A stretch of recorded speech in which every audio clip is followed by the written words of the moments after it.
Hello, Kevin Flanagan, and I'm talking about the essentials to happiness.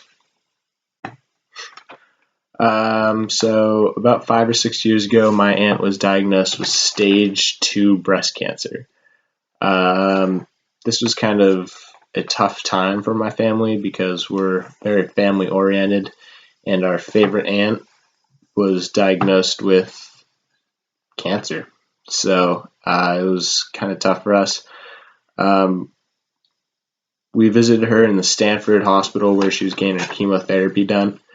And my original thoughts was that she was going to be sad, she was going to be depressed, that she was going to take a turn for the worse because, I mean, who would blame her? She had a diagnosed with a fatally known disease that's taken many lives, and she has 3 kids to take care of. So, I mean, that wouldn't be the ideal situation for that. But what I've found was that she was much different. That she was happy, she was upbeat, living in the now, as I like to say. And what I've kind of taken away from this is we shouldn't dwell on past experiences. We shouldn't dwell on past thoughts like, oh, what would have happened if she didn't get breast cancer? What would have happened if this? What would have happened if that? Instead, dwell on the present, what's happening now. And that's kind of what I'm revolving this presentation around. So for my CBSL project, I am working with Seeds of Learning, and I'm working in Nicaragua trying to build educational schooling facilities in poverty-stricken areas. And you might be wondering why I'm talking about happiness then, but in my past experiences in Nicaragua, past 2 years, I have found that happiness is equal to that of the US, or maybe even greater than that. And in the US, famous statistic, you guys may have heard it already, but 1 out of 3 people are willing to call themselves unhappy. And that's even a greater number when talking to younger kids like our age. And the interesting part about this is Nicaragua, known for having much less, third world country, having much less material goods compared to the US, and having those two equal wouldn't make much sense considering Nicaragua is much less than the US. And what I ended up finding over the past 2 months, contrary to what I just said, was that material goods basically leads to happiness. And by happiness, I mean short-term happiness, and by material goods, I mean luxury goods, not all material goods.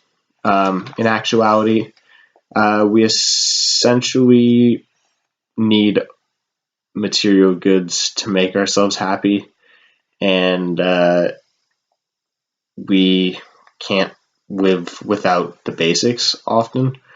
And I discovered this in a book by Hermann Hesse called Siddhartha, where the main character gives up everything he has trying to find the key to happiness, trying to find the meaning to life, but doesn't find it. So a luxury good, for example, a console video gaming system. Say someone gets enjoyment, someone gets happiness from pounding those noobs, as the famous saying goes. So he may experience happiness, but it's short-term happiness. So say someone plays for an hour. They are happy for that hour, maybe a little longer for the lingering feeling.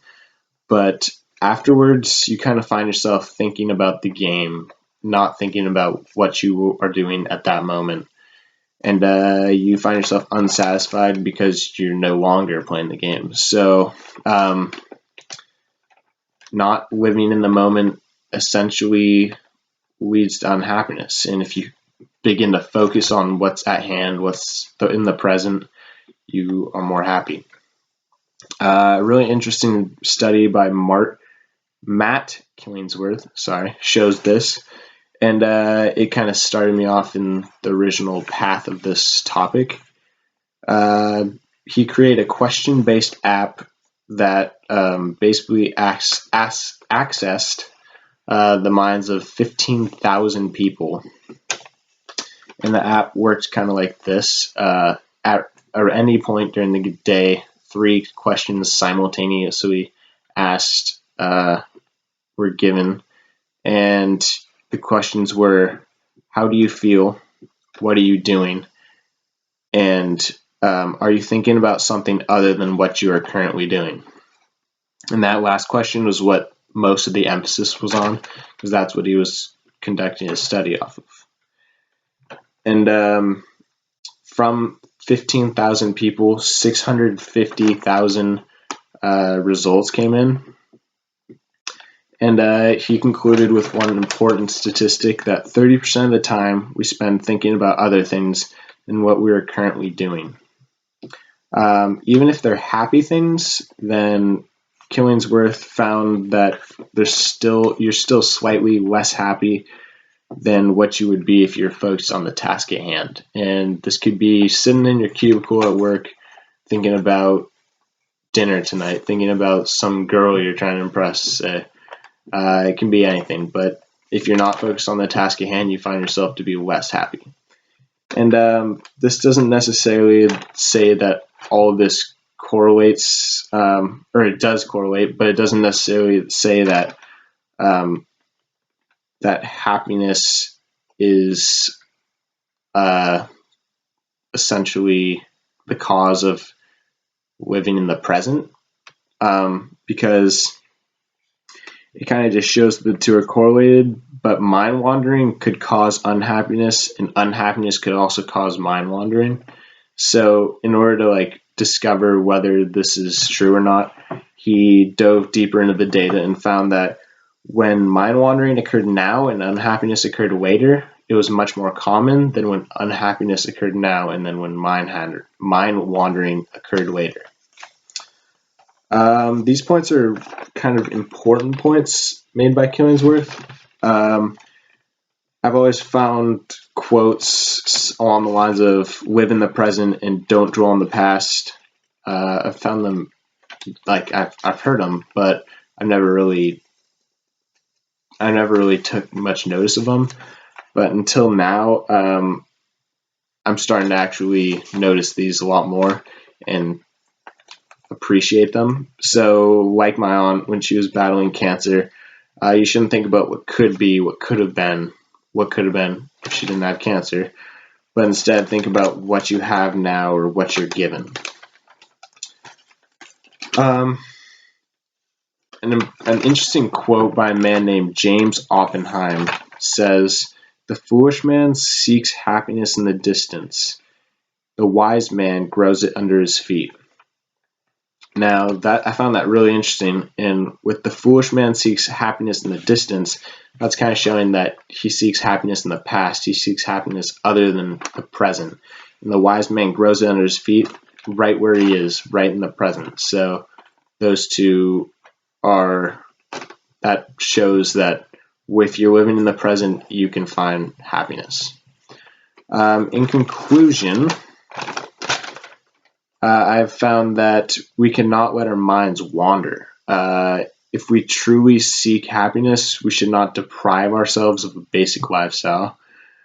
Think about our past decisions and actions, or ponder future possibilities. We should instead live our lives in the present, focus on the job at hand, and take what is given to us in stride.